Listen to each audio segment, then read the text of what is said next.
Hey food lovers, welcome back to the channel. I am Alari and I'll be showing you how to make the perfect donut with no mixer or measuring scale. So let's get started.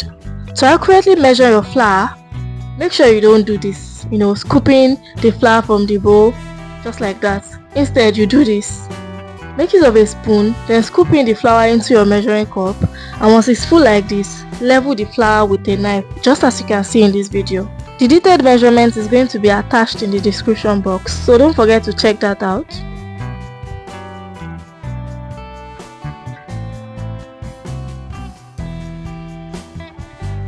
In a clean mixing bowl, go in with your flour, your milk, sugar, your yeast, cinnamon and nutmeg, then salt. Make sure that the salt is not in direct contact with the yeast. Also, because I'm making use of an active yeast, I'm not going to be proving my yeast first. So combine this together before proceeding to add in your eggs and water.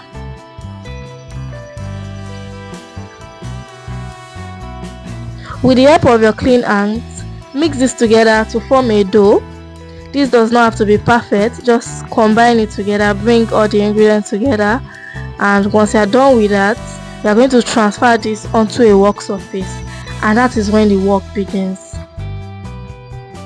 Because we're going to be kneading this for about 30 minutes because we're not using a mixer. Please, if you have a hand mixer or a stand mixer, you can skip this process because it is a lot of work. So go in with your margarine and begin to work that into the dough. Please, at this point, do not be tempted for one reason or the other to add in extra flour. Just keep working with this recipe. I promise you it will come together. If you don't like the mess on your hand, you can slightly grease your hand with a little bit of oil, and in about 20 to 30 minutes you should have a dough that is like this. Then transfer this into a greased bowl and cover and allow it to rest for an hour. After an hour, this is what we have. So I'm going to be transferring this back to my work surface so we can divide the dough into the donut sizes that we want. So for this recipe, I got about 13 pieces of donuts. You can divide it into 12 actually. Because we don't have a measuring scale, we're going to be eyeballing these donut sizes. Just go with your gut. But if you decide that you want to be selling this, please get a scale so you can give out accurate measurements. Then this is the next part I need you to pay attention to. This shaping the donuts, you have to seal it in a way that when you put it in the oil, it does not burst open. So you have to be careful with this. Take your time with shaping it and rolling the donuts, and just see what I'm doing and just do that carefully.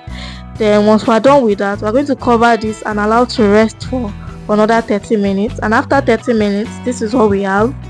We're going to proceed to fry on medium to low heat. You want to make sure that your oil is not too hot, because if it is too hot, you are going to burn the donut, and if the oil is not hot enough, you are going to end up with a donut that is soggy because it's going to soak in too much oil. Of course, you wouldn't want your donut to soak in so much oil because nobody likes donut that is too oily. If this video has been helpful to you, don't forget to give me a thumbs up, and if you have any question for me, kindly drop that in the comment section and I will respond to you as soon as I can. Once your donut is brown just like this, transfer onto a paper towel to drain the oil. Then proceed to coat in cinnamon sugar. To be a little bit extra, I'm going to proceed to fill this with custard and zobo jam. The custard recipe and zobo jam recipe will also be dropping on this channel soon. So if you are new here and you are not yet subscribed to the channel, this is your cue to click on that subscribe button right now so you can be among the first set of people to be notified whenever I drop a new video. This donut was so good, it was off the table in no time.